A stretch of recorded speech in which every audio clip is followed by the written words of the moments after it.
Halo adik-adik, selamat pagi. Terimalah salam dalam Dharma, Namo Buddhaya. Di minggu ketiga ini, kita akan belajar materi tentang Brahma Wihara atau 4 sifat luhur. Sebelum kita mulai, mari kita berdoa terlebih dahulu.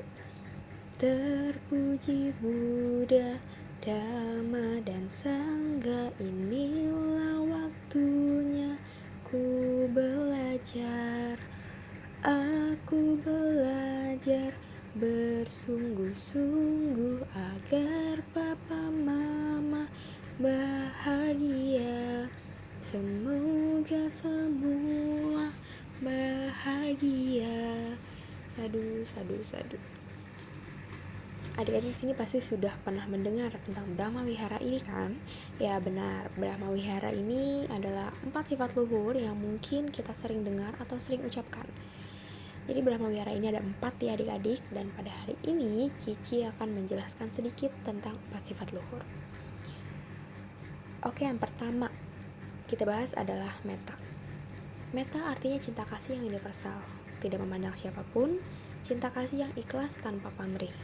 Buddha mengajarkan kita bahwa kita harus mengembangkan sikap cinta kasih tanpa pilih kasih. Buddha pun mencintai dan menyayangi semua makhluk, dari anak-anak hingga orang tua, entah dia miskin ataupun kaya. Buddha sayang semua makhluk. Dengan mengembangkan sifat metta, maka hidup kita akan menjadi lebih bahagia.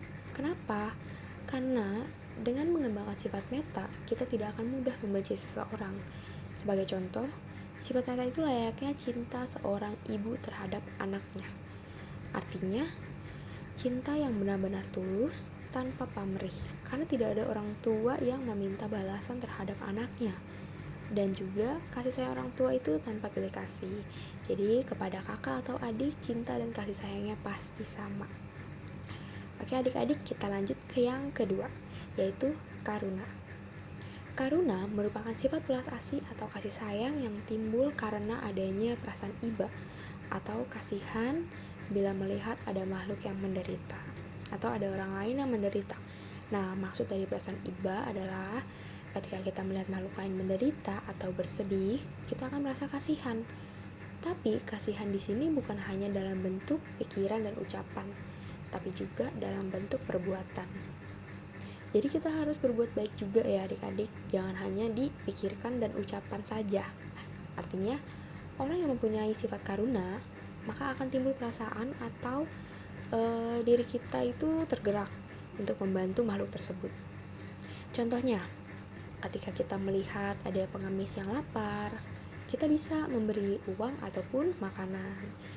Atau mungkin ada hewan, misalnya ada kucing atau burung yang terluka. Nah, kita membantu mengobati luka hewan tersebut. Atau mungkin jika ada teman yang sedang bersedih, kita akan menghiburnya. Itu pun merupakan sifat karuna ya adik-adik. Oke, kita lanjut ke yang ketiga. Oke, selanjutnya adalah mudita. Mudita adalah perasaan turut bahagia atas kebahagiaan orang lain atau kebahagiaan yang dirasakan orang lain. Nah, sifat mudita ini artinya kita bahagia atau senang ketika melihat ada orang lain atau mungkin teman kita yang sedang berbahagia. Sebagai contoh, ketika ada teman sekelas atau saudara kita yang mendapatkan hadiah atau mendapat juara lomba atau mungkin juara 1 di sekolahnya. Nah, dengan mengembangkan mudita, kita harus ikut bahagia. Bagaimana sih Ci cara menerapkannya? Yaitu mengucapkan selamat dengan perasaan yang tulus tanpa ada perasaan iri ataupun dengki. Jadi ketika ada teman yang memenangkan lomba atau apapun itu, kita tidak boleh meledek atau menghina dia atau mungkin bercanda, tapi menjurus ke menghina atau meledek. Dengan contohnya misalkan ngucapin, kok kamu bisa sih juara 1, kok kamu bisa sih menang lomba, yang kayak gitu. Nah, itulah sifat iri yang harus kita buang jauh-jauh, karena itu sangat tidak baik dan tidak dianjurkan oleh agama Buddha. Dengan mengucapkan hal seperti itu, justru itu akan membuat si teman kita ini sedih atau mungkin dia jadi minder kayak gitu. Jadi kita mudah ya, cukup ucapkan selamat aja, selamat atas keberhasilan kamu kayak gitu, tapi dengan hati yang tulus. Itu udah menjadi contoh sifat mudita. Bisa dipahami ya adik-adik? Nah, yang terakhir adalah UPK. UPK adalah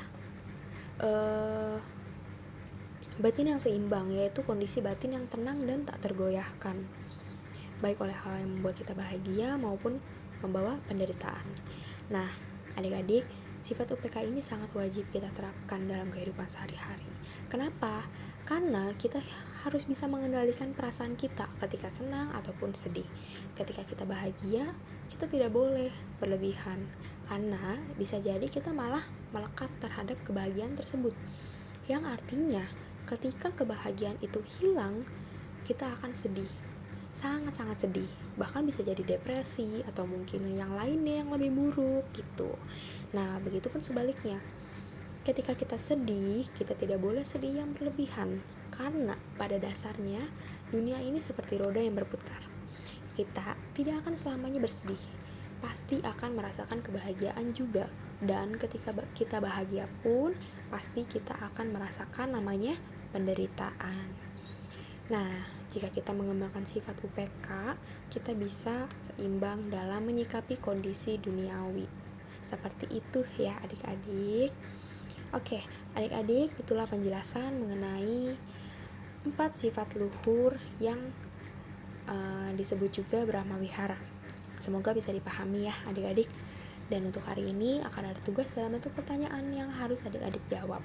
Pertanyaannya ditulis di buku catatan dan dijawab. Nanti kalian kumpulkan via Japri ke Cici Koko pengasuhnya. Dan juga foto jawaban beserta diri masing-masing. Jadi dipegang bukunya, oke? Nah, itu saja materi hari ini.